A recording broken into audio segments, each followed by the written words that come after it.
మీరందరూ మేల్కొని ఉండి నవ్వుతున్నందుకు చాలా సంతోషం.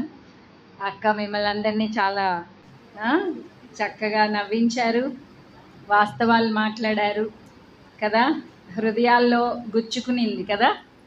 అప్పుడు పేతురు వాక్యం చెప్పినప్పుడు ఖడ్గంలాగా లోపలికి వెళ్ళిపోయిందంట దేవుని వాక్యం.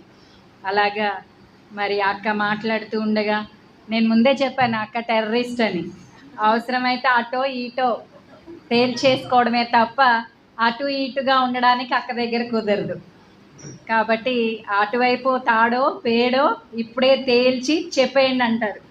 కాబట్టి మరి చాలా మందిని కూడా గట్టిగా మరి హెచ్చరిక చేశారు. చాలా మరి పౌరుషం కలిగి దేవుని యొక్క వాక్యాన్ని ప్రకటన చేసే అద్భుతమైన సహోదరి మన మధ్యలో ఉండడం మనకెంతో ఆశీర్వాదకరం. చిన్ననాటి నుంచి నేను ఎరుగుదును తన పట్ల దేవుని ఎంతగానో, తనని బట్టి దేవుని ఎంతగానో స్తుతిస్తూ ఉన్నాను. ఆదికాండం 16వ అధ్యాయంలో మరికొన్ని సంగతులు మీ ముందుకు తీసుకొని వచ్చి ముగించాలని ఆశపడుతున్నాను. ఎక్కువ సమయం తీసుకొని ఉదయం నుండి మీరు చాలాసేపు దేవుని సన్నిధిలో ఉన్నారు, దేవుని వాక్యాన్ని వింటూ వస్తున్నారు. అయితే ప్రయోజనకరమైన కొన్ని మాటలు వినడానికి దేవుడు మనకు సహాయం చేస్తూ వస్తున్నాడు కనుక ఈ సమయాన్ని కూడా దేవుడు ఆశీర్వదించి మనకు అనుగ్రహించునుగాక. ఆమేన్. 16వ అధ్యాయం నేను ఇప్పుడు 7వ వచనం చదువుతున్నాను. పారిపోగా దగ్గర వదిలేశాం.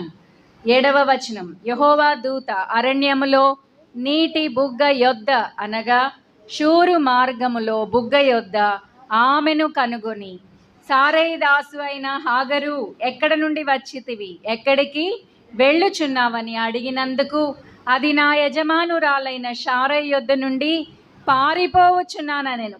అప్పుడు యెహోవా దూత నీ యజమానురాలి యొద్దకు తిరిగి వెళ్ళి ఆమె చేతి క్రింద అణిగి ఉండుమని దానితో చెప్పాను. మరియు యెహోవా దూత నీ సంతానమును నిశ్చయముగా విస్తరింపచేసేదను, అది లెక్కింప వీలునేలంతగా విస్తారమవునని దానితో చెప్పాను. మరియు యెహోవా దూత ఇదిగో యెహోవా నీ మొరను వినెను, నీవు గర్భవతివై ఉన్నావు, నీవు కుమారుని కని అతనికి ఇష్మాయేలు అను పేరు పెట్టుదువు. అతడు అడవి గాడిద వంటి మనుష్యుడు, అతని చెయ్యి అందరికిని అందరి చేతులు అతనికి విరోధముగా ఉండును. అతడు తన సహోదరులందరి ఎదుట నివసించునని దానితో చెప్పగా అది చూచుచున్న దేవుడవు నీవే అను పేరు తనతో మాటలాడిన యెహోవాకు పెట్టెను. ఎలయనగా నన్ను చూచిన వాని నేను ఇక్కడ చూచి తిని గదా అని అనుకొనెను. అందుచేత నీటి బుగ్గకు బేర్ లహాయి రోయి అను పేరు పెట్టబడెను. అది కాదేశుకును బెరెదుకును మధ్య ఉన్నది. తరువాత హాగరు అబ్రామునకు కుమారుని కనెను. అబ్రాము హాగరును కనిన తన కుమారునికి ఇష్మాయేలను పేరు పెట్టెను. హాగరు అబ్రామునకు ఇష్మాయేలు కనినప్పుడు అబ్రాము 86 ఏండ్ల వాడు. చాలా సుదీర్ఘమైన వాక్యాన్ని మనం చదివాం, కానీ ముఖ్యమైన 3 అంశాలు దీనిలోని సంగతులు మీ యొక్క దృష్టికి తీసుకొని రావాలని ఆశపడుతున్నాను. అవును, పారిపోతూ ఉన్న హాగరు అని ఉదయకాలం మనం జ్ఞాపకం చేసుకున్నాం. దేవుని యొక్క చిత్తానికి వ్యతిరేకంగా దేవుడు అనుగ్రహించిన స్థానాన్ని మర్చిపోయి కదా, దేవుడు తనకు అనుగ్రహించిన యజమానుని ఇంటిలో నుండి యజమానురాలి చేతి క్రింద నుండి పారిపోతూ ఉన్నట్లుగా మనం గమనిస్తున్నాం. పారిపోతూ ఉన్న వ్యక్తిని పట్టుకోవాలంటే అది ఎంత అసాధ్యమైన సంగతో కదా.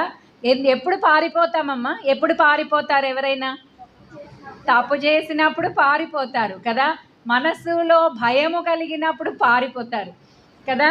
అమ్మ కొడుతుంది అనుకుంటే ఏం చేస్తాం? పారిపోతాం కదా. ముందే పారిపోతారు మన పిల్లలు, మన చేతికి అసలు చిక్కరు. పారిపోతూ ఉన్న ఈ హాగర్ని ఎవరు దర్శించారు? దూత దర్శించాడు. దారిలో కనిపించాడు, అరణ్యంలో కనిపించాడు, అక్కడ ఎవ్వరూ లేరు. హాగరు ఆ స్థితిలో దాసిగా ఉన్న హాగరే, కానీ భార్యగా చేయబడి అద్భుతమైన స్థానాన్ని సంపాదించింది. కానీ ఆ స్థానంలో సరిగా నిర్వర్తించడానికి తనకు మనసు కుదరలేదు. ఇప్పుడేం చేస్తుంది? దూరంగా పారిపోవడానికి ప్రయత్నము చేస్తూ ఉంది.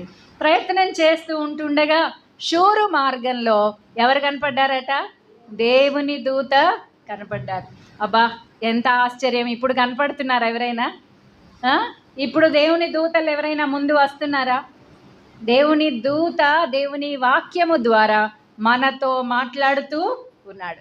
ఆ రోజు పరిశుద్ధ గ్రంథము లేదు, ఆ రోజు పరిశుద్ధాత్ముడు ఈ భూమి మీద లేడు, కాబట్టి వాళ్ళు దేవుని దూత చేత ప్రత్యక్షపరచబడ్డారు. కానీ ఈరోజు పరిశుద్ధ వాక్యము మన హృదయంలో, అలాగే మన చేతిలో, మన ఇంటిలో స్పష్టంగా అనుగ్రహింపబడింది. కాబట్టి ఇప్పుడు దూత మనల్ని సంధించడం లేదు కదా.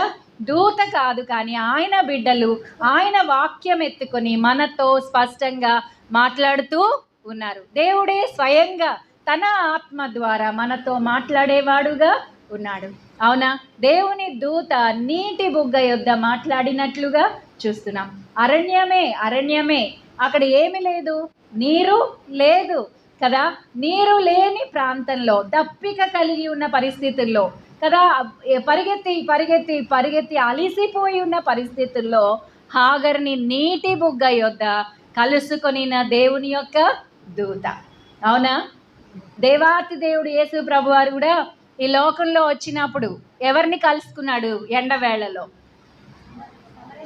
సమరయ స్త్రీని. యోహాను సువార్త 4వ అధ్యాయంలో సమరయ స్త్రీని ప్రభువారు ఎండ వేళలో కలుసుకున్నట్లుగా చూస్తున్నాం. బావి యొద్ద కలుసుకున్నాడు కదా.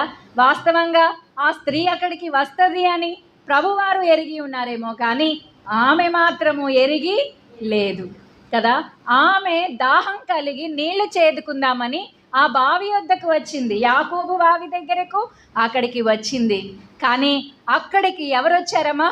ప్రభువే వచ్చినట్లుగా మనం చూస్తున్నాం. ప్రభువు వచ్చి ఆమె యొక్క ఆత్మ సంబంధమైన దాహాన్ని తీరుస్తాడని ఆమె అయితే ఊహించినది కాదు కదా. ఆ రోజు హాగర్ను దర్శించిన దేవుని యొక్క దూత ఈ రోజు సమరయ స్త్రీని దర్శించిన దేవుని దూత కూడా ఒక్కడే. ఆయనే కుమారుడైన యేసుక్రీస్తు వారు అని దైవ వాక్యం స్పష్టంగా తెలియచేస్తా ఉంది. ఆ కుమారుడే యేసుక్రీస్తు వారే భూమి మీదకు వస్తూ పోతూ ప్రత్యక్షతలు కలుగ చేస్తూ పాత నిబంధన అంతటిలో అనేక మార్లు ఈ భూమి మీదకు వచ్చి వెళ్ళినట్లుగా దైవ వాక్యం స్పష్టంగా సాక్ష్యము ఇస్తా ఉంది. అవును, ఆ దూత కదా ఆ రోజులో కనపడిన రీతిలో ఈ రోజు కనపడలేదు, కానీ కుమారుడైన యేసుక్రీస్తుగా ఆయన ఈ లోకానికి వచ్చాడు కదా. దేవాతి దేవుడే ప్రభువుగా ఈ లోకానికి వచ్చాడు. దేవాతి దేవుడే దేవుని కుమారుడుగా ఈ లోకానికి వచ్చాడు. మనుష్యుని రూపములో ఆయన ఈ లోకానికి వచ్చాడు. ఆయన దేవుని దూతగా కనిపిస్తున్నాడు పాత నిబంధనలో. క్రొత్త నిబంధనలో ఆయన దేవుని కుమారుడుగా కనిపిస్తున్నాడు, మెస్సయాగా కనిపిస్తున్నాడు. అనేక దినాల నుండి ఎదురు చూస్తున్న ఇశ్రాయేలు స్త్రీలకు, మెస్సయా వస్తాడు అని ఎదురు చూస్తూ ఉన్న స్త్రీలకు ప్రత్యక్షమైన ప్రభువు మెస్సయ యేసుక్రీస్తు వారు మరియమ్మ గర్భమందు జన్మించాడు. ఆయన భూమిని ఆకాశాన్ని సృష్టించిన వాడు, సమస్తానికి ఆధారభూతుడుగా ఉన్నవాడు, ఆదిలోనే ఉన్నవాడు, భూమికి పునాది వేసినవాడు కదా. మరి నీటిని ఎక్కడ దాచిపెట్టాడట? గుప్పిలిలో దాచిపెట్టినవాడు, మబ్బులను చేసినవాడు, నీటిని నిలబెట్టినవాడు, భూమిని తేలాడ చేసినవాడు ఆ ప్రభువే, ఆ సృష్టికర్తే, అన్నిటికీ ఆది సంభూతుడై ఉన్నవాడే. కానీ ఇప్పుడు కుమారుడుగా కదా ప్రత్యక్షమయ్యాడు. అవును, సమరయ స్త్రీకి ఎండ వేళలో నీటి కోసం దాహం కలిగి ఉన్న సమరయ స్త్రీ యొక్క ఆంతర్యాన్ని ఎరిగి ఉండి కదా, ఇప్పుడు నీ భర్తను తీసుకొని రా అంటే ఏమని చెప్పింది? నాకు భర్తే లేడని చెప్పింది. ఇప్పుడు ఉన్నవాడు ఎంతోమంది అన్నాడమ్మా? 5వ వాడని చెప్పాడు ప్రభు కదా. ప్రభు ఎరగనిది ఏమీ లేదు, ఆయన హృదయములు పరిశీలించువాడు అన్న సంగతి ఆమె గ్రహించలేదు. కానీ ఆమె వాస్తవ స్థితిని ఎప్పుడైతే ప్రభు చెప్పాడో ఇప్పుడు కదా గ్రహించింది. అవునా? గ్రహించి ఊరిలోనికి వెళ్ళింది. ఈయన క్రీస్తు చూసి మీరు తెలుసుకుందురు రమ్మంటుంది. ఎవరంటుంది? క్రీస్తు ఈయన అంటుంది. అభిషక్తుడు, పంపబడినవాడు, ఏర్పాటు చేయబడినవాడు, మెస్సయాను నేను చూచాను, మీరు కూడా వచ్చి చూడండి అని సెలవిస్తా ఉంది. సాక్ష్యం ఇవ్వడానికి ప్రయాణం చేసి పరుగెత్తినట్లుగా మనం గమనిస్తూ ఉన్నాం. అవును, ఏమని గుర్తించిందమ్మా ఆమె? క్రీస్తు అని గుర్తించింది. అవునా కదా? ఆయన క్రీస్తు అని గుర్తించింది. ఆయన పంపబడిన వాడు అని గుర్తించింది. ఆయన అభిషక్తుడు అని గుర్తించింది. దేవుని చేత పంపబడిన కుమారుడు అని గుర్తించింది. ఆమెను రక్షించగలవాడు అని గుర్తించింది. లోకానికి రక్షణ తీసుకుని రావడానికి ఈ లోకంలో జన్మించాడు అన్న సంగతిని ఆమె గుర్తించింది. అమ్మ, నీవు నేను గుర్తించామా? ప్రభువారు మనల్ని కష్టంలో ఉన్నప్పుడు మనల్ని దర్శిస్తూ ఉంటుండగా, నీటి బుగ్గతో ఆయన మనల్ని దర్శిస్తూ ఉంటుండగా కదా, ఎక్కడ మా నీటి బుగ్గ ఉంది? అరణ్యములో ఉంది. కీర్తనల గ్రంథం మనం ఎరుగుదాం కదా, 110వ అధ్యాయంలో చక్కగా 114వ అధ్యాయం 8వ వచనంలో చెక్కుముక్కు రాతిని ఆయన ఏం చేస్తాడట? నీటి బుగ్గగా చేస్తాడన్నాడు. 107వ కీర్తనలో అరణ్యమును నీటి మడుగుగా, ఎండిన నేలను నీటి ఊటలుగా చేస్తానన్నాడు. ఎవరైనా నా ఎదుటకు వచ్చి నేనిచ్చే నీళ్లు తాగితే వాడిని ఏం చేస్తాడట? జీవపు ఊటలు వారి హృదయంలో నుండి వస్తాయి అని చెప్తున్నాడు. Abundance of life, abundance of waters మీలో నుండి వస్తాయి. అవి జీవ జల నదులు అంటున్నాడు. వాటిలో ఎంత మాత్రము కూడా అస్వస్థత లేదు. ఈ నీళ్లు తాగితే బాగోవు అంటానికి ఆ నీళ్ళలో అస్వస్థత లేవు. ఇవి జీవజలం కదా, ఇవి వాటర్స్ ఆఫ్ లైఫ్ అంటున్నాడు. వీటి వలన జీవమే ఉంది, మరణము లేదు. మనం త్రాగే నీళ్ళల్లో టైఫాయిడ్ ఉంది, మనం త్రాగే నీళ్ళల్లో డెంగ్యూ ఫీవర్స్ ఉన్నాయి, మనం తాగే నీళ్ళల్లో గ్యాస్ట్రోఎంటరైటిస్ విరోచనాలు ఉన్నాయి. కానీ ప్రభువు ఇచ్చే నీళ్లు జీవ జలం. నీ హృదయ అంతరంధ్రములో నుండి అనుగ్రహింపబడుతున్న జీవ జలానికి ఆయనే కారణమై ఉండబోతున్నాడు అంటున్నాడు. ఆత్మను శుద్ధి చేసే జీవజలం, సంతృప్తి కలిగించే జీవజలం, ఆదరణ ఇచ్చే జలం, దప్పిక తీర్చే జీవజలం ఎవరి దగ్గర ఉందమ్మా? ప్రభువు దగ్గరే ఉంది. అవునా కదా? ప్రభువు లేకుండా జీవజలము ఈ భూమి మీద ఎక్కడ లేదు కదా. అట్టి నీటి బుగ్గ యొద్ద ఎవరిని దర్శించాడు? హాగరును దర్శించాడు. ఎవరు? దేవుని యొక్క దూత. ఎక్కడికి వెళ్తున్నావు? ఎక్కడ నుండి నీవు వస్తున్నావు? ఈ మధ్యాహ్నం దేవుడు నన్ను కూడా ప్రశ్నిస్తున్నాడు. నీవు ఎక్కడి నుండి వస్తున్నావు? ఎక్కడికి వెళ్తున్నావు? From where are you coming? నీ కేర్ ఆఫ్ అడ్రస్ ఏంటి? నువ్వు ఎక్కడి నుంచి వస్తున్నావు? నువ్వు ఎక్కడికి వెళ్తున్నావు? నీ పరిస్థితి దీనమైన పరిస్థితి అయ్యిందేమో. నీవు ఒంటరిగా ఉన్నావేమో.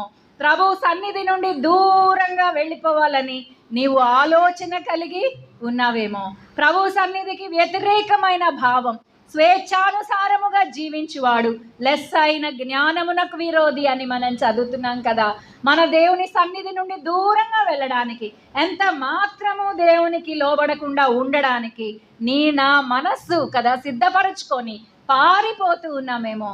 అయితే పారిపోతూ కూడా నెమ్మది లేదు కదా, పారిపోతూ కూడా నెమ్మది లేదు. అక్కడ నెమ్మది ఉందని పారిపోతున్నాం. దావీదు అంటున్నాడు, నేను ఆకాశమందంతా ఎత్తైన ప్రదేశంలోనికి ఎక్కిపోయినా, సముద్రమంతా లోతైన స్థలంలోకి నేను వెళ్ళిపోయినా అక్కడ నీవు ఉన్నావు అంటున్నాడు. అవును, ఎక్కడికి వెళ్ళినా అక్కడ దేవుడు ఉన్నాడు. మనల్ని ప్రత్యక్షపరిచేవాడు ఉన్నాడు, మనల్ని సంధించేవాడు ఉన్నాడు, మనల్ని ఎదుర్కొనేవాడు ఉన్నాడు, మనల్ని చూచేవాడు ఉన్నాడు అని కదా ఎక్కడ అర్థమవుతున్నట్లుగా మనం చూస్తున్నాం. హాగర్ని దర్శించిన దేవుని యొక్క దూత మధ్యాహ్న వేళ నన్ను కూడా దర్శిస్తూ ఉన్నాడు.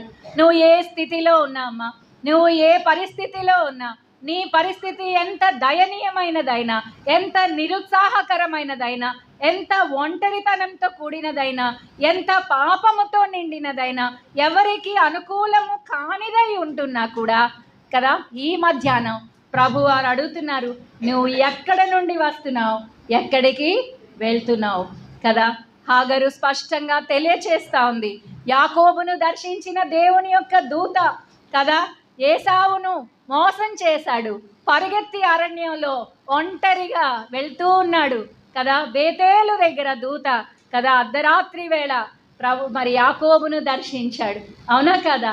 నువ్వు నన్ను ఆశీర్వదించితేనే అని పెనుగులాడినట్లుగా చూస్తున్నాం. మానవుడు దేవునితో పెనుగులాట ఎంత భయంకరం. దేవునికే విరోధంగా మరి పోరాడుతూ ఉన్న యాకోబు ఒక్కసారి తొడ గూటి మీద కొట్టాడు. ఆ యొక్క బలాన్ని యాకోబు మీద దేవుడు చూపించాడు. దేవునినే జయించాలి అనుకున్నాడు యాకోబు కదా. కానీ దేవాతి దేవుడు ఏం చేశాడు? ఆ తొడగోటి మీద కొట్టి విడిపించుకొని నిన్ను ఆశీర్వదిస్తాను, నీ పేరేంటని యాకోబును అడిగాడు. స్పష్టంగా నా పేరు యాకోబు అని చెప్తున్నాడు. దేవునికి యాకోబు పేరు తెలియక కాదు కదా. యాకోబు అంటే మోసగాడు అని అర్థం. యాకోబు అంటే నేను మోసగాడిని అని ప్రభు వారి దగ్గర ఒప్పుకొని వరకు దేవుడు యాకోబును అడిగినట్లుగా మనం చూస్తున్నాం. యాకోబు తను తానే దేవునికి అప్పగించుకున్నప్పుడు యాకోబు ఇశ్రాయేలుగా మార్చబడినట్లుగా చూస్తున్నాం. అమ్మ, నీవు నేను కూడా దేవుని యొక్క దూత మనల్ని దర్శిస్తూ ఉంటుండగా మన యొక్క జీవితాలు పరిశీలన చేయగలిగినంత శక్తివంతమైన దేవుని యొక్క వాక్యము మనల్ని సంధిస్తూ ఉంటుండగా అమ్మ, హృదయాలు తెరుచుకుందాం. ప్రభు సన్నిధిలో మనల్ని మనం అప్పగించుకుందాం. దేవా, నీవు నన్ను దర్శించావు నాయన. నా పరిస్థితి ఏమో నీవు ఎరిగి ఉన్నావు. నేను ఎక్కడికి వెళ్తున్నానో అని నీవు నన్ను అడుగుతున్నావు. నేను ఎక్కడి నుండి వచ్చానో అని నీవు అడుగుతున్నావు. ప్రభువా, నేను నీ పాదాలు చెంత ఉన్నాను నాయన. నేను నీ యొద్ద ఉన్నాను. నేను నిమిత్త మాత్రురాలను, నేను మోసగత్తెను, నేను గర్విష్ఠురాలను, ఉండవలసిన స్థానం నుండి దూరంగా వెళ్ళిపోవాలని అనుకుంటున్న దానను అని అప్పగించుకున్నప్పుడు మాత్రమే ఆశీర్వాదం ఉంది అని మనం గమనించాలి. నీటి ఊట దగ్గర సమరయ స్త్రీతో మాట్లాడిన దేవుడు స్పష్టంగా పరీక్షించి పరిశోధించి ఉన్న విషయాన్ని బయటకి తీసినప్పుడు భయపడిన సమరయ స్త్రీ తను తానే అప్పగించుకునింది. అభిషక్తుని గుర్తించింది, హాగరు గుర్తించింది. దూత మాట్లాడుతున్న సంగతిని హాగరు గుర్తించింది. అన్యురాలు, ఐగుప్తురాలు, వాక్యమెరుగనిది, కుమారుడైన యేసుక్రీస్తు వారు ఆ దినమను లేడు. కానీ ఈ మధ్యాహ్నపు వేళ నీతో నాతో మాట్లాడుతున్న ప్రభువుని మనం ఎరిగి ఉన్నాం. ఆయన పరిశీలించే దేవుడు, ఆయన పరిశోధించే దేవుడు, రక్షించడానికి సమర్థవంతమైన దేవుడు. కనుక నీవు నేను ఆయన సన్నిధిలో అప్పగించుకొని ఆయన ఎదుట మన హృదయాన్ని తెరవడానికి మన ప్రయత్నాన్ని చేయాలని మీ దేవుని సన్నిధిలో మనవి చేస్తున్నాను. ఆదికాండం 16వ అధ్యాయం 9వ వచనం, నీ యజమానురాలి యొద్దకు తిరిగి వెళ్ళి ఆమె చేతి క్రింద అణిగి ఉండుము. ఉన్న వాస్తవ స్థితిని హాగరు చెప్తాంది. నేను శారా దగ్గర ఉండవలసిన దానను అంటుంది, నా యజమానురాలి యొద్ద ఉండవలసిన దానను అంటుంది. అబ్రహాము ఇంటిని మర్చిపోయినది కాదు కదా. ఎక్కడైతే ఆమె స్థానం ఉందో దాసిగా ఉన్న నేను కదా ఇక్కడ ఉన్నాను అంటోంది. అవును, ఆమె యొక్క నిజ స్థితిని ఎరిగి దూతతో సమాధానం చెప్పినప్పుడు దూత ఏమంటున్నాడు? నీవు తిరిగి నీ యజమానురాలి చేతి క్రింద ఉండడానికి వెళ్ళు. Take home message. Angel of God చెప్తున్నాడు, దేవుని యొక్క దూత చెప్తున్నాడు. ఎవరికి? హాగరుకి కదా. ఏమని చెప్తున్నాడు? దేవుని దూతే మాట్లాడినా కూడా ఈరోజు మరి స్పందించలేని పరిస్థితులలో మనం ఉన్నాం కదా. దేవుడే దిగి వచ్చిన వినలేని పరిస్థితిలో మనం ఉన్నాం కదా. ఆ మధ్యాహ్నపు వేళ కదా ఈ యొక్క హాగర్ను దర్శించిన ఈ యొక్క దూత మాట్లాడుతున్నాడు, నువ్వు తిరిగి వెళ్ళు. ఎక్కడికి వెళ్ళాలి?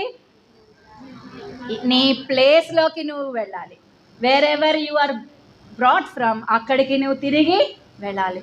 దేవుడు నీ పట్ల ఒక ఉద్దేశాన్ని కలిగి ఉన్నాడు అన్న సంగతిని నీవు గుర్తించు అని హాగర్తో దేవుని దూత మాట్లాడుతున్నాడు. మనం ఏమనుకుంటున్నాం? మనం ఆ ఆలోచన ఏమని చేస్తున్నాం? ఎక్కడ ఉండాలని మనం కోరుకుంటున్నాం? అమ్మా, రూతు ఎక్కడ ఉండింది?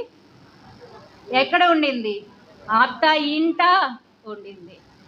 భర్త లేడు కదా, పిల్లలు లేరు కదా, తల్లిదండ్రులు లేరు కదా. ఎవరైనా భర్త లేని ఇంటిలో ఉండడానికి అత్తతో పాటు సాధ్యమయ్యే పనేనా? కాదు. కానీ తన స్థానాన్ని విడిచినది కాదు. రాత్రి వేళలో పగలంతా పొలంలో పనిచేసింది. రాత్రి వేళ అత్తతో పాటు సహవాసంలో ఉన్న మరి రూతు అని మనం జ్ఞాపకం చేసుకున్నాం. రూతు నయోమితో పాటు సహవాసంలో ఉండింది. నయోమి ఆమె బెత్లెహేము సంగతులు, యెరూషలేము సంగతులు, యెహోవా యొక్క బిడ్డల యొక్క దేవుని సంగతులు ఎవరికి చెప్పిందమ్మా? రూతుకు చెప్పింది. రూతుకు చెప్పగా రూతు ఏం చేసిందమ్మా? నేర్చుకునినదిగా ఉండింది. అవును, నయోమి స్థానంలో పరిశుద్ధాత్ముడు మనతో పాటు ఉన్నాడు. అవును, ఆయన మనతో మరి సహవాసం చేసేవాడు. రాత్రి వేళలో ఆయన మనతో సహవాసము చేసేవాడు. ఆ ప్రభువుని సంగతులు పరిశుద్ధాత్మ దేవుడు మనకు నేర్పించేవాడుగా ఉన్నాడు. అమ్మా, నీవు నేను ఎటువంటి సహవాసం చేస్తున్నాం? ఆయన నేర్పించే సంగతులు నేర్చుకోవడానికి, విధేయత చూపడానికి, విధేయత చూపి స్థానములో నిలవడానికి ఇష్టపడుతున్నామా? కదా, నేను అక్కడ ఎందుకు కూర్చోవాలి కదా, నేను అక్కడ ఎందుకు ఉండాలి అని అనుకునే పరిస్థితులు అనేకమైనవి నీ జీవితంలో ఉండొచ్చు. సంఘంలోని పరిస్థితి విషయంలో, కుటుంబంలోని పరిస్థితి, నీ స్థానం విషయంలో కదా, మరి ఆ అన్నదమ్ముల మధ్య నీ యొక్క పరిస్థితి విషయంలో, అత్తమామల ఇంటిలోని స్థానం విషయంలో, అనేక పరిస్థితులలో ఏంటి ఈ పరిస్థితి అని నీవు అడుగుతున్నావేమో. కానీ దేవుని దూత చెప్తున్నాడు ఏమని? నీవు తిరిగి వెళ్ళి ఏం చేయాలి? నీ యొక్క యజమానురాలి చేతి క్రింద ఉండాలి. ద్వితీయోపదేశ కాండం 4వ అధ్యాయం 30-31. నేను త్వరగా చదువుతున్నాను, మీకు సమయం లేదు. అంత్య దినమందు నీవు నీ దేవుడైన యెహోవా వైపు తిరిగిన ఎడల, ఆయన మాట వినిన ఎడల, నీ దేవుడైన యెహోవా కనికరము గల దేవుడు గనుక నిన్ను చేయి విడువడు, నిన్ను నాశనము చేయడు. తాను నీ పితరులలో ప్రమాణము చేసిన నిబంధన మరచిపోడు. అమ్మా, ద్వితీయోపదేశ కాండంలో మోషేతో అబ్రహాముతో చేసిన నిబంధన విషయమై దేవుడు మరిచిపోడు అని చెప్తున్నాడు. నీవు ఆయన మాట వింటే, ఆయన తిరిగి నీవు గనక చూస్తే, ఆయన ఎప్పటికీ కూడా మాట ఇచ్చిన వాడు. వాగ్దానాన్ని బట్టి, నిబంధనను బట్టి నిన్ను రక్షిస్తాడు. నీవు ఆయన మాట విను, ఆయన వైపు తిరుగు అని వ్రాసాడు. అమ్మా, ఈరోజు నీవు నేను తిరిగి వెళితే, క్రొత్త నిబంధన అయిన యేసు ప్రభు వారి యొక్క రక్తము ద్వారా ఆయన మనల్ని ఏం చేస్తాడమ్మా? ఆయన కనికరిస్తాడు కదా, ఆయన కృప చూపిస్తాడు. మన ఆధారం క్రొత్త నిబంధన, మన ఆధారం మన ప్రభు అయిన యేసుక్రీస్తు, కుమారుడైన వాడు ప్రాణం పెట్టి రక్తం కార్చి నిన్ను నన్ను సొంత వారిగా చేసుకొని ఆయన నామాన్ని పెట్టి ఉంటుండగా, ఆయన వైపు తిరిగినప్పుడు కుమారుని ద్వారా, నిబంధన ద్వారా ఆయన మనల్ని విడిచిపెట్టేవాడు కాదు అని ఆయన వాగ్దానాన్ని చేస్తూ ఉన్నాడు. అవును, ఇక్కడ ఒక మంచి మాట మీకు జ్ఞాపకం చేసి దాటిపోతాను. ఇర్మియా గ్రంథం 3:12లో ఇశ్రాయేలు తిరిగి రమ్ము, ఇదే ప్రభువగు యెహోవా వాక్కు అని చదువుతున్నాం. 3:22లో భ్రష్టులైన బిడ్డలారా తిరిగి రండి, నేను మీ విశ్వాసమును బాగు చేసేదను. ఒకప్పుడు విశ్వాసం ఉన్న మాట వాస్తవమే. ఒకప్పుడు ప్రభుకి నిన్ను నీవు అప్పగించుకున్న మాట వాస్తవమే. ఒకప్పుడు నిన్ను నువ్వే దేవుని సన్నిధిలో కుమ్మరించుకున్న మాట వాస్తవమే. కానీ ఇప్పుడు నీవు తిరిగి రానొల్లని దానవుగా ఉన్నావా కదా, ఇప్పుడు దూరంగా వెళ్ళిపోతున్న స్థితిలో ఉన్నావా? నీవు తిరిగి వచ్చినట్లయితే నేనేం చేస్తానంటున్నాడు? నీ విశ్వాసమును బాగు చేస్తానంటున్నాడు కదా, నీ విశ్వాసమును బాగు చేసేదను అంటున్నాడు. తిరిగి వస్తే బాగు చేసే దేవుడు, బలపరిచే దేవుడు, అంగీకరించే దేవుడు, ఆశీర్వదించే దేవుడు, వాగ్దానాన్ని బట్టి, నిబంధనను బట్టి, కుమారుడైన యేసుక్రీస్తు వారిని బట్టి నిన్ను నన్ను అంగీకరించేవాడు. ఒక చిన్న మాట మీకు జ్ఞాపకం చేయాలని నేను అనుకుంటున్నా. దేవుడంట అక్కడికి పరలోక రాజ్యానికి వెళ్ళిన తర్వాత, అయ్యా నేను అస్సలు తప్పులే చేయలేదు, పాపమే చేయలేదు, అబద్ధమే ఆడలేదు, ప్రభువా నువ్వు నన్ను అంగీకరించు అని మనం కనుక ప్రార్థన చేస్తే, అప్పుడు దేవుడు అంటాడంట, I don't want about your sin, I want about my son అంటాడట. ఎవరి గురించి? కుమారుడైన యేసుక్రీస్తు వారు నీ కొరకు నా కొరకు ప్రాణం పెట్టి రక్తం కార్చి మరణమై పునరుద్ధానుడై తిరిగి లేచి అవమానమునకు సమస్తాన్ని ఆయన చేసిన ఆ గొప్ప కార్యాన్ని బట్టి నిన్ను నన్ను ఆయన క్వశ్చన్ చేసేవాడుగా ఉంటాడు అని దేవుని వాక్యం చెప్తా ఉంది. నువ్వు ఏ పాపం చేసా? ఒక ఐఏఎస్ గారి దగ్గరికి వెళ్ళాను. వెళితే ఆయన చెప్పాడు, ఇంతకుముందు మా అమ్మ మా నాన్నగారు చాలా ప్రార్థనా పరులమ్మ, నేను కూడా దేవుని వాక్యాన్ని చదివాను, వాక్యమంతా ఆచరిస్తాను అన్నాడు. అవునా సార్ అన్నాను. చాలా పెద్ద ఆయన, సీఎం గారి కింద ఉండే సిఎస్ చీఫ్ సెక్రటరీ. సరే బాగాలేదని పిలిస్తే వెళ్ళాను. నేను అక్కడే పనిచేస్తానులేండి సెక్రటరియట్లో. సరే వెళ్ళాను, పిలిచారు, కూర్చున్నాను. అమ్మ నేను చెప్తున్న ప్రతి మాట గూగుల్లో తీసి చూస్తున్నాడు, సిస్టంలో పెట్టి. వాళ్ళందరూ పెద్దవాళ్ళు కదా, వాళ్ళకి ఏమన్నా అనుమానాలు వస్తే అన్నీ స్టడీ చేస్తూనే ఉంటారు, 24 hours అదే పని. సరే చూస్తూ ఉన్నారు. ఆ తర్వాత నేను అన్నాను, సార్ నిజమా మీ అమ్మ నాన్నగారు ప్రార్థనా పరులా? చాలా సంతోషం సార్, మరి మీ సంగతి ఏంటన్నాను. అంటే అన్నాడు, అమ్మ నేను బైబిల్ బాగా చదివాను, నేను మా భార్య తెలుసు కదా నీకు, ఆవిడ కూడా సెక్రటరీనే, IAS. ఆవిడని చేసుకున్న దగ్గర నుంచి నేను హిందువుల గుడికి వెళ్తున్నానమ్మా, విగ్రహారాధన చేస్తున్నా అన్నాడు. కానీ వాస్తవంగా నేను చెప్తున్నాను, నేను ఈ బైబిల్లో ఏమైతే చెప్పబడిందో అంతా కూడా నేను తూచా తప్పకుండా చేస్తున్నానమ్మా అన్నాడు. వెంటనే దేవుడు నాకు నా నోటికి ఒక మంచి మాట ఇచ్చాడు. సార్ మీరు చేస్తున్న మాట వాస్తవమే, లోకంలో అనేక మంది కూడా చేస్తున్నారు, కానీ ఒకటి మాత్రం ఇంపార్టెంట్ అని దేవుని వాక్యం చెప్తుంది సార్. నిజమైన ద్రాక్షవల్లి అని ప్రభు అన్నాడు కదా, ద్రాక్షవల్లిలో మీరు అంటు కట్టబడితే మీరు ఫలిస్తారు అన్నాడు సార్. మీరు కింద అంటు కట్టబడకుండా పైన ఫలిస్తే ఆ ఫలాలు ఎక్కువ రోజులు నిలవవు సార్ అన్నాను. ఆలోచన చేశాడు నేను చెప్పింది. అది సార్ ఇంపార్టెంట్ సార్, ఇది యాంకరింగ్ ఇంపార్టెంట్ సార్. యేసు ప్రభువులో మీరు అంటు కట్టబడే అనుభవం కలిగి ఉండాలి సార్ అన్నాను. మీరు వాక్యము, మీరు ఎన్నో మంచి కార్యాలు చేస్తున్నారు, దాన ధర్మాలు చేస్తున్నారు, దయగలిగి ఉంటున్నారు, ఎంతో మంచి చేయాలని ప్రయత్నం చేస్తున్నారు, కానీ మీరు ఎక్కడ అంటు కట్టబడలేదు. క్రీస్తులో అంటు లేదు. క్రీస్తు లేకుండా పరిశుద్ధత లేదు, క్రీస్తు లేకుండా ఫలము లేదు, క్రీస్తు ప్రభు లేకుండా రక్షణ ఈ లోకానికి లేదు, పాప క్షమాపణ లేదు. ఎక్కడ కదా సార్, పరలోక రాజ్యం మంచి వాళ్ళకా, నరకాన్ని చెడ్డవాళ్ళకా అని రెండో క్వశ్చన్ వేశారు. అప్పుడు అన్నాను, పొరపడ్డారు సార్, దేవుడు మంచి వాళ్ళకి పరలోక రాజ్యం, చెడ్డ వాళ్ళకి నరకం అనలేదు సార్. ఎవరైతే ఈ కుమారుణ్ణి అంగీకరించారో వారికి బహుమానంగా పరలోక రాజ్యం ఇచ్చాడు సార్ అన్నాను.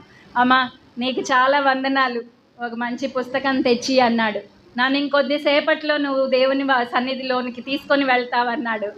నిండా నమస్కారాలు సార్, ప్రార్థన చేస్తాము, మిమ్మల్ని దేవుడు నడిపిస్తాడు అద్భుతంగా అని చెప్పాను. మంచి బుక్ తీసుకొని వెళ్ళి ఇవ్వగలిగాను. అవును కదా, కుమారుడైన యేసుక్రీస్తు వారిని మాత్రము ఈ లోకము అంగీకరించదు. మనం చెప్పే బోధలన్నీ అంగీకరిస్తుంది. మనం చెప్పే బోధలు, వారి చెప్పే బోధలు సమానంగా ఉన్నాయి. వాస్తవమే, బైబిల్ గ్రంథంలోని సంగతులే అందరూ తీసి బోధిస్తున్నారు, అందరూ ఆచరిస్తున్నారు, వాస్తవమే. కానీ దేవాతి దేవుడు కొలత వేయబోయేది, పరీక్షించబోయేది ఎవరినమా? నిన్ను, నన్ను, మన యొక్క క్రియలను ఎంత మాత్రము కాదు. కుమారుడైన యేసుక్రీస్తు వారి యందు విశ్వాసం ఉంచు ప్రతివాడు ఏమవుతాడమ్మా? నశింపక నిత్య జీవము పొందునట్లు ఆయనను అనుగ్రహించెను. ఆయనను అంగీకరించమ్మా. నువ్వేమి చేయాలో, ఏమి నడవాలో, ఏ రీతిగా జీవించాలో, ఎక్కడికి వెళ్ళాలో నిన్ను నడిపించేవాడు ఆయన అని మనం జ్ఞాపకము చేసుకోవాలి. అవును కదమ్మా. బుద్ధి వచ్చినప్పుడు లూకాసు వార్త 15:18 తప్పిపోయిన కుమారుడు ఏం చేశాడు కదా? బుద్ధి వచ్చినప్పుడు ఏం చేశాడు? చిన్న కుమారుడు తిరిగి వచ్చాడు. వచ్చాడా లేదా? తిరిగి వచ్చాడు. అమ్మా నేను తిరిగి రావద్దా? బుద్ధి వచ్చిందా మనకు? ఎక్కడి నుంచి దూరంగా వెళ్ళాలని మనం అనుకుంటున్నామో, పారిపోయే అనుభవంలో ఉండాలని మనం అనుకుంటున్నామో, దేవుని సన్నిధికి దూరంగా ఉండాలి అని మనం అనుకుంటున్నామో కదా, అక్కడ నుండి ఏం చేయాలమ్మా? బుద్ధి వచ్చినప్పుడు తిరిగి వచ్చినట్లు నీవు నేను తిరిగి రావాల్సిన వారంగా ఉన్నాం కదా. యెహెజ్కేలు గ్రంథం 12:21 మీరు జరిగించిన అక్రమ క్రియలన్నిటినీ విడిచి నూతన హృదయమును నూతన బుద్ధియు తెచ్చుకొనిడి. ఇశ్రాయేలు వారులారా, ఎందుకు మీరము నొందితిరి మరణము నొందుదురు అంటున్నాడు కదా. ఇశ్రాయేలులారా, మీరెందుకు మరణం నొందుతారు కదా? తిరిగి రండి. మీకు అనుగ్రహించిన వాగ్దానం, మీకు అనుగ్రహించిన ధర్మశాస్త్రం, వీటన్నిటినీ మీరు మర్చిపోయి తిరుగుతున్నారే కదా. మరణము నొందడానికే మీరు వెళ్తున్నారంటున్నాడు. ఈరోజు నీవు నేను కూడా మరణము నొందడానికి కదా ప్రయాసపడుతూ ఉంటుండగా, కుమారుడైన యేసుక్రీస్తు ద్వారా కదా, నేడు క్రీస్తు యేసునందు కాగా ఇప్పుడు క్రీస్తు యేసునందు ఉన్న వారికి ఏ శిక్షా విధియు లేదు అంటున్నాడు. కుమారుని యందు విశ్వాసం ఉంచిన వారికి మరణము లేదు అంటున్నాడు. మరణములో నుండి జీవములోనికి దాటింపబడే వారంగా ఉన్నాము అంటున్నాడు. తిరిగి వచ్చిన అనుభవం. అమ్మా, నశించిపోతున్నావా? నీవు నీ పాపములు ఒప్పుకొనినట్లయితే ఏం చేస్తాడు ఆయన? నమ్మదగిన వాడు, నీతిమంతుడు గనుక మన పాపములను క్షమించి సమస్త దుర్నీతి నుండి మనలను పవిత్రులనుగా చేస్తాడు. ఎవరిని చేస్తాడు? రక్షింపబడని వారిని మాత్రమే కాదు, రక్షింపబడిన నిన్ను నన్ను కూడా, దూరంగా వెళ్ళిపోతున్న నిన్ను నన్ను కూడా, ఆయన సన్నిధిని విడిచిపెట్టిన నిన్ను నన్ను కూడా కదా, ఆయన మాటలు విననొల్లని నిన్ను నన్ను కూడా ఆయన రక్షించే దేవుడు, క్షమించే దేవుడు, సమకూర్చే దేవుడు అని మనం జ్ఞాపకం చేసుకుంటున్నాం. అలాగే ఒక మాట మీకు చూపించి నేను త్వరగా పూర్తి చేస్తాను. చూడండి, చివరి వచనం 16, 13. ఏం చేసిందమ్మా? 16, 13.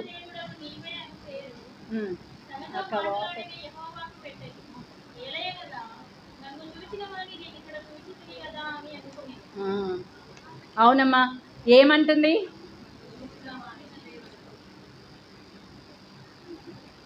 వెళ్ళేటప్పుడు కనపడలేదు కదా, హాగరుకు వెళ్ళేటప్పుడు కనిపించలా కదా, దేవదూత కనిపించలా, వినపడలా. కానీ ఇప్పుడు కదా దారిలో నీటి బుగ్గ యొద్ద అరణ్యంలో కనపడి దర్శించిన దూత, మాట్లాడిన దూతను చూసింది, తిరిగి వెళ్ళమని చెప్పిన సందేశాన్ని తీసుకునింది. ఇప్పుడు తిరిగి వెళ్ళడానికి ప్రయత్నము చేస్తుంది. ఈ వెళ్ళేటప్పుడు ఏమంటుంది? నన్ను చూచుచున్న దేవుని నేను చూచి ఉన్నాను. ఆహా, ఎంత గొప్ప మాట! నేను చూచుచున్న దేవునిని చూచాను అని కదా మాట్లాడుతున్నట్లుగా గమనిస్తున్నాం. ఎవరినైతే నేను చూస్తున్నాడని నేను అనుకున్నానో ఆ దేవుని నేను కనుగొన్నాను, ఆ దేవుని నేను తిరిగి చూచాను అంటుంది. అవును, మన దేవుడు చూస్తున్నాడు అన్న సంగతి నీకు నాకు తెలుసు, కానీ ఆ దేవుని నీవు చూచావా? కదా, మధ్యాహ్నం ఉదయకాలం మనం జ్ఞాపకం చేసుకున్నాం. ఏమైతే చూడకూడదో వ్యర్థమైన వాటిని చూడకుండానట్లు నా కన్నులను నేను త్రిప్పివేసుకుంటున్నాను అంటున్నాడు. వేశ్యను చూడకుండా నా కన్నులు త్రిప్పివేసుకున్నానని యోబు మాట్లాడుతూ ఉన్నాడు. అవునా కదా? అలాగైతే నీ కన్నులు బాగా కనపడాలంటే నా యొద్దకు వచ్చి కండ్లకు కాటుక కొనుక్కొనుడని ప్రకటన గ్రంథం 3వ అధ్యాయంలో మనం చదువుతున్నాం. మీ కళ్ళు బాగా కనిపించాలంటే, మీకు ధనవృద్ధి కలగాలంటే, మీకు మంచి వస్త్రాలు కావాలంటే మీ ధనం తీసుకొచ్చి నాకు ఇవ్వండి. నా దగ్గర ఉన్నాయి ప్రశస్తమైన వస్త్రాలు, నా దగ్గర ఉన్నాయి చక్కటి పరిశుద్ధమైన కన్నులు అంటున్నాడు. అటువంటి కాటుక నా యొద్ద ఉంది అన్నాడు. అవునా? కండ్ల కాటుక పరిశుద్ధ వాక్యానికి, పరిశుద్ధ ఆత్మకు సాదృశ్యంగా కనిపిస్తూ ఉంది. పరిశుద్ధ వాక్యము ద్వారా మన జీవితాలకు ఏం కలుగుతుందమ్మా? పరిశుద్ధత కలుగుతుంది. అవును, ఇప్పుడు ఏమంటుంది కదా, నేను చూచుచున్న దేవుని నేను ఇక్కడ చూచుచున్నాను అంటుంది. బేర్ లహాయి రోయి అనే పేరు పెట్టినట్లుగా చూస్తూ ఉన్నాం. చూచుచున్న దేవునికి ఒక పేరు కూడా పెట్టింది. అవునా? బేర్ లహాయి రోయి అని ఆ స్థలానికి పేరు పెట్టి అక్కడ సాక్షిగా నిలబెట్టినట్లుగా మనం చూస్తూ ఉన్నాం. అమ్మ, పేరు సాక్ష్యానికి సాదృశ్యం. అవునా కాదా? నీవు నేను కూడా సాక్షులంగా ఉండాలని ఆయన కోరుతున్నాడు. నీవు ఆయనను చూచినట్లయితే కదా, నీ జీవితంలో నిన్ను దర్శించిన దూతను నీవు నేను చూచినట్లయితే ఏం చేయాలమ్మా? మనం కూడా సాక్షులముగా ఉండవలసిన వారంగా ఉన్నాం. బేర్ లహాయి రోయి, చూచుచున్న దేవుని నేను ఇక్కడ చూచి ఉన్నాను అని అద్భుతమైన సాక్ష్యాన్ని పలికినట్లుగా చూస్తూ ఉన్నాం. ఎన్నో సంవత్సరాల క్రితం వ్రాయబడిన ఈ సంగతులు ఈ దినం మనం చదువుకుంటున్నామంటే అది ఎంత గొప్ప సాక్ష్యం. మన జీవితాలకు ఆశీర్వాదకరంగా ఉండడానికి ఈ యొక్క విషయాలన్నీ కూడా వ్రాయబడి ఉన్నాయి. నేను ఆ జీవితంలో ఆలోచన చేశామా? సాక్షిగా ఉండడానికి ఇష్టపడుతున్నామా? ప్రభువుకి సాక్షిగా ఉండడానికి పూనుకున్నామా? ఆలోచన చేద్దాం. ఒక పెద్ద జమీందార్ గారు కోర్టులో లాయర్గా ఉన్నారంట, జడ్జి గారు. ఒకసారి మీకు చెప్పాను అనుకుంటా, నాకు గుర్తులేదు. జడ్జి గారు ఉన్నారంట. జడ్జి గారు చాలా గొప్పవాళ్ళు కదా. ఈ లోకంలో ఉండే ప్రతి రాజకీయ నాయకుడు, సీఎం, యావత్తు గవర్నర్స్ అందరూ ఆయన దగ్గర నిలబడాల్సిందే. ఆయన దగ్గరికి వెళ్ళి ఒక పేదవాడు బోన్లో నిలబడ్డాడంట. నిలబడితే చాలా భయపడుతూ ఉన్నాడంట. భయపడుతూ ఉండే ఈ అతను నిలబడితే జడ్జి గారు అన్నారంట, ఏంటి ఒక్కడివే వచ్చావు, ఎవరు వకీలు నీ పక్షంగా లేరా వాదించడానికి అని అడిగారంట. వాదించాలంటే ఈ జడ్జి గారితో మాట్లాడాలంటే నేను వెళ్ళి మాట్లాడితే ఒప్పుకోరు కదా, మధ్యలో ఒక లాయర్ కావాలి. కాబట్టి లాయర్ గారిని అడిగారట. అడిగితే అతను పేదవాడు అన్నాడంట, అయ్యా నేను చాలా పేదవాడిని, నేను వకీల్ని పెట్టుకునే స్తోమత నాకు లేదు అని అన్నాడంట. అప్పుడు జడ్జి గారు అన్నారంట, ఆహా నువ్వు చాలా పేదవాడివా, అయితే నేను నీకు ఒక సహాయం చేస్తాను, ఈసారి వచ్చేసరికి నేను నీకోసం 2 లాయర్లని పెడతాను, వకీల్ని ఒకరిని మాట్లాడి పెడతానని జడ్జి గారు అన్నారంట. అవునా, జడ్జి గారు నాదొక విన్నపం అన్నాడంట. ఆలోచన చేశాడు తెలివైనోడు. ఇప్పుడు ఏమన్నాడో తెలుసా, అయ్యా నువ్వు నాకు వకీల్ని పెట్టద్దులే కానీ 2 సాక్షుల్ని పెట్టయ్యా అన్నాడు. ఏమన్నాడు, 2 సాక్షుల్ని పెట్టయ్యా అన్నాడు. ఎంతో తెలివైన వాడు, భేదవాడే కానీ కదా, సాక్షులుంటే ఎంత స్ట్రాంగ్, కేసు కొట్టివేయబడుతుంది అన్న సంగతి ఆ భేదవానికి తెలుసు. అమ్మా నేను క్రీస్తు ప్రభువుని గురించి, సిలువను గురించి వాదించడానికి ప్రభు మనల్ని ఏర్పాటు చేసుకోలేదు. జ్ఞాపకం చేసుకోండి, మరొకసారి చెప్తున్నాను, నేను సిలువ కొరకు వాదించడానికి ఆయన మనలను ఏర్పాటు చేసుకోలేదు. ఆయన సిలువకు సాక్షులముగా జీవించడానికి ఆయన మనల్ని ఏర్పాటు చేసుకున్నాడు. వాదించే వారి యొక్క వాదన వినపడకుండా పోతుందేమో కానీ సాక్షి యొక్క వాదన స్థిరంగా ఉంటుందని నీ జీవితాన్ని, నా జీవితాన్ని సాక్షులుగా ఉండడానికి ఆయన ఏర్పాటు చేసుకున్నాడు. అమ్మా నీ జీవితంలో సాక్షిగా ఉండడానికి ఇష్టపడుతున్నావా? ప్రభువుకి నువ్వు ఇవ్వగలిగిన కదా బహుమానం, లేక ఇవ్వగలిగిన నీ జీవితం ఏమైనా ఉంది అంటే అది ఆయనకు సాక్షిగా ఉండడం. కుమార్తెగా ఉండటూ నీవు ఆయనకు సాక్షిగా ఉండొచ్చు, తల్లిగా ఉంటూ నీవు ఆయనకు సాక్షిగా ఉండొచ్చు, భార్యగా ఉంటూ నీవు ఆయనకు సాక్షిగా ఉండొచ్చు, పక్కింటి వారితో నైబర్స్గా ఉంటూ నువ్వు సాక్షిగా ఉండొచ్చు, టీచర్గా ఉద్యోగం చేస్తూ నువ్వు సాక్షిగా ఉండొచ్చు, వైద్యురాలిగా నేను సాక్షిగా ఉండవచ్చు కదా. అనేక పాత్రలు వహిస్తున్న మనం అత్తగారిగా ఉంటూ సాక్షిగా ఉండవచ్చు, కోడలిగా ఉంటూ సాక్షిగా ఉండవచ్చు. అమ్మా సాక్షిగా ఉండడానికి ఆయన కోరుకుంటున్నట్లుగా మనం గమనిస్తూ ఉన్నాం. ఆయన ఇష్టపడేది సాక్షిగా ఉండడం అని మనం గమనించాలని మీకు తెలియజేస్తా ఉన్నాను. చూచుచున్న దేవుడవు నీవే అని పేరు పెట్టింది సాక్ష్యం ఇస్తూ ఉంది కదా. అద్భుతమైన విషయాన్ని మనం ఇక్కడ జ్ఞాపకం చేసుకుంటున్నాం. సాక్ష్యం ఇచ్చిన సమరయ స్త్రీ కూడా మనం ఎరిగాం కదా. ఆమె వెళ్ళింది, ఊరిలోనికి వెళ్ళింది, ఇతను క్రీస్తు కాడా అన్నారట అందరూ కూడా. ఆయనను చూసి గమనించారు, క్రీస్తు కాడా అనే సాక్ష్యాన్ని వారు ఇచ్చారు. ఆమె ఇచ్చింది, అలాగే వారు వచ్చి చూశారు. అద్భుతంగా ఆమె చూపించినట్లుగా మనం చూస్తూ ఉన్నాం. నీ జీవితంలో కుమారుడైన యేసుక్రీస్తు వారిని, నేను చూచిన వాణిని నీవు చూచి అనేకులకు చూపించే అనుభవం నీవు కలిగి ఉన్నావా? అది సాక్షిగా ఉండడం అంటే. అమ్మా నేను ఉదయకాలమే లేచి ప్రార్థన చేసుకుంటాను, ప్రభువా ఈ దినం నన్ను చూచేవారు నిన్ను చూడగలిగే కృప నాకు దయచేయి. అవును, నిన్ను చూసేవారు ఎవరిని చూడాలి? ప్రభువుని చూడాలి. సాక్షిగా ఉండడం అంటే అదే కదా. నన్ను చూచిన ప్రభువుని చూచినట్లే. ప్రభు ఏమన్నాడు?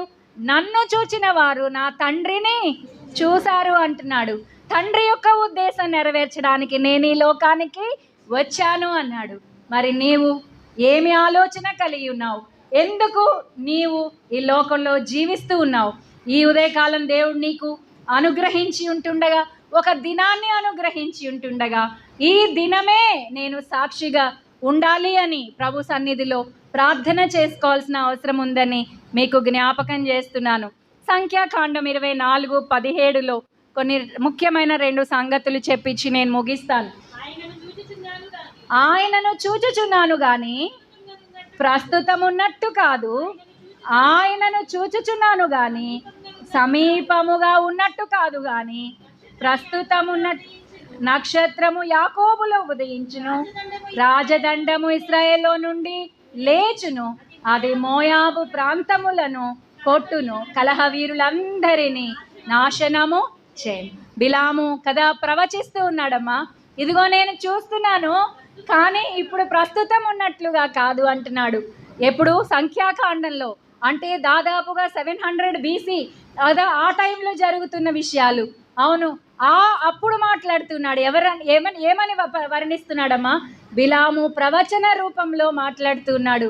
ఇప్పుడు నేను చూస్తున్నట్లుగా కాదు, సమీపంగా ఉన్నాడే ఇప్పుడు దూత, ఆ రీతిగా కాదు. ఆయన ఎక్కడ ఉంటాడట? యాకోబులో ఉదయిస్తాడు. నక్షత్రము యాకోబులో ఉదయించును. అవును, ఉదయకాలం మనం జ్ఞాపకం చేసుకున్నట్లు కుమారుడైన యేసుక్రీస్తు వారు దావీదు పట్టణమందు పుట్టి ఈ లోకానికి తన్ను తాను ప్రత్యక్ష పరుచుకున్నాడు. అవునా కదా? మనకి ఆయనను బాగుగా ఎరుగునట్లు ఆయన మనతో పాటు జీవించడానికి ఈ లోకానికి వచ్చి తన్ని తానే అప్పగించుకున్నట్లుగా మనం గమనిస్తున్నాం. ఆయనను నేను చూస్తున్నా అని సంఖ్యాకాండంలో చెప్తున్నాడు. మరి నీవు చూస్తున్నావా?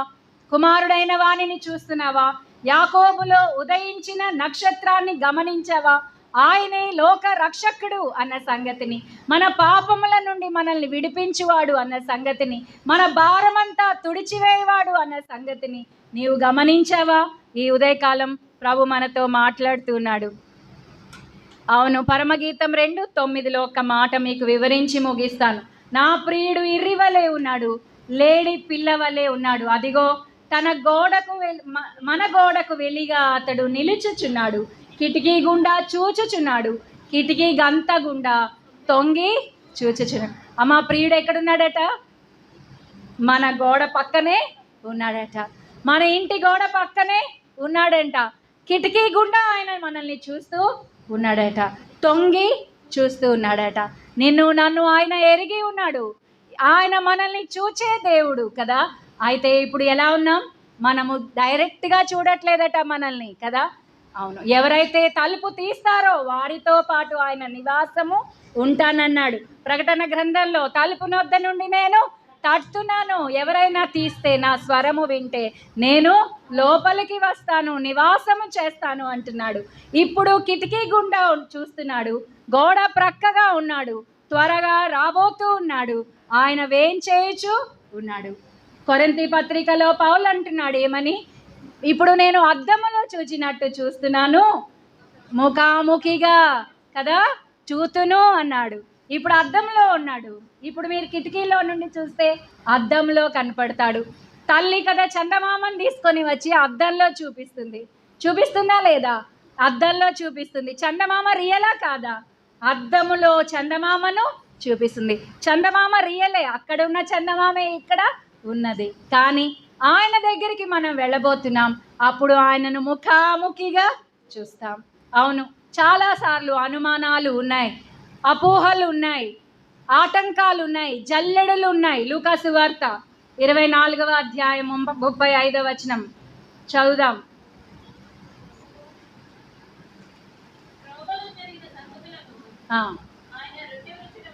అవును, అవును,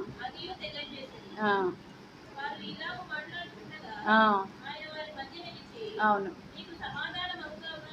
అవును, అవును, అవును, అవును, అవును,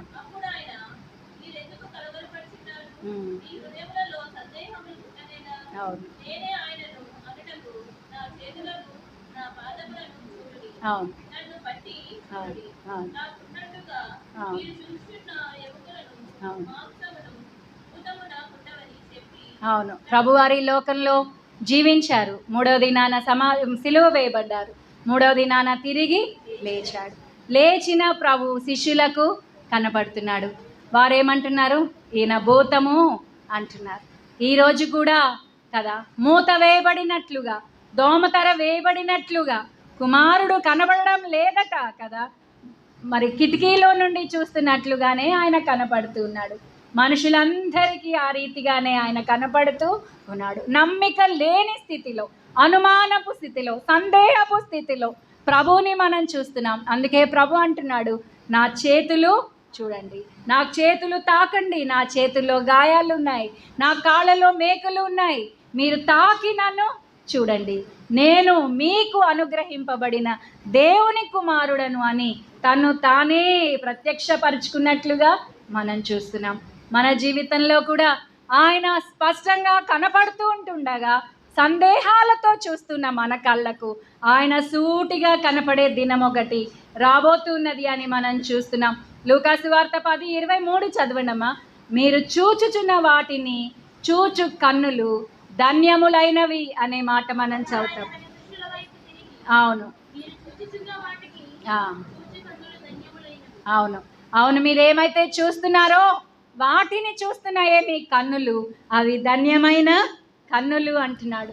అలాగైతే ప్రభువుని మనం చూస్తున్నామా? గాయాలు పొందిన ప్రభువుని, తిరిగి లేచిన ప్రభువుని, రక్షకుడుగా ఉన్న ప్రభువుని, సమాధిలో నుండి మరణాన్ని జయించిన ప్రభుని. హెబ్రీ పత్రిక 2:9 ఏ ప్రభువుని మనం చూస్తున్నాం? యేసు మరణము పొందినందున మహిమా ప్రభావముతో కిరీటము ధరించిన వానిగా చూచుచున్నాము అంటున్నాడు. అమ్మా, పునరుద్ధానుడై తిరిగి లేచిన ప్రభుని మనం చూచేవారంగా ఉండాలని ఆయన ఆశపడుతూ ఉన్నాడు. ఇదిగో నేను మరణమైతిని గాని యుగ యుగములు సజీవుడను జీవించుచున్నాను అనే మాట ప్రకటన గ్రంథంలో యోహానుకు పద్మాసు ద్వీపంలో ప్రత్యక్షమై సెలవిచ్చాడు. అవును, ఆయన జీవిస్తూ ఉన్నాడు. నీ కోసం నా కోసం స్థలము సిద్ధపరుస్తున్నాడు, విజ్ఞాపనం చేస్తున్నాడు, తిరిగి రాబోతూ ఉన్నాడు. మనము ఆయన కొరకు ఎదురు చూచేవారంగా ఉండాలని ఆయన కోరుతూ ఉన్నాడు. ఆయన కిరీటము ధరించిన వానిగా, హెచ్చింపబడిన వానిగా ఇప్పుడు మనము చూస్తున్నామా? చూచుచున్న దేవుని నీవు ఎరిగి ఉన్నావా? అనుభవంలోనికి నీవు రావాలని పరిశుద్ధురాలవై ప్రభువుని సేవించే దానివై పునరుద్ధానుడైన ప్రభు మనతో సదాకాలము తోడుగా ఉన్నాడు అనే ప్రభువుని కూడా నీవు చూస్తూ ముందుకు సాగాలని, ఆయన కొరకు ఎదురు చూస్తూ ముందుకు సాగాలని ఆశపడుతూ మిమ్మల్ని ప్రోత్సహిస్తూ మీ కొరకు ప్రార్థన చేస్తూ ఈ సమయం అనుగ్రహించిన మరి వెరయా సంఘస్థులకు, సంఘ పెద్దలకు, సేవకులకు, సహోదర సహోదరులందరికీ ప్రత్యేకమైన వందనాలు. చేరి వచ్చిన మీ అందరికీ నా ప్రేమ అభినందనలు తెలియజేస్తున్నాను. తిరిగి కలుసుకున్నంత వరకు ప్రభు యొక్క కృప మనందరికీ తోడైండును గాక.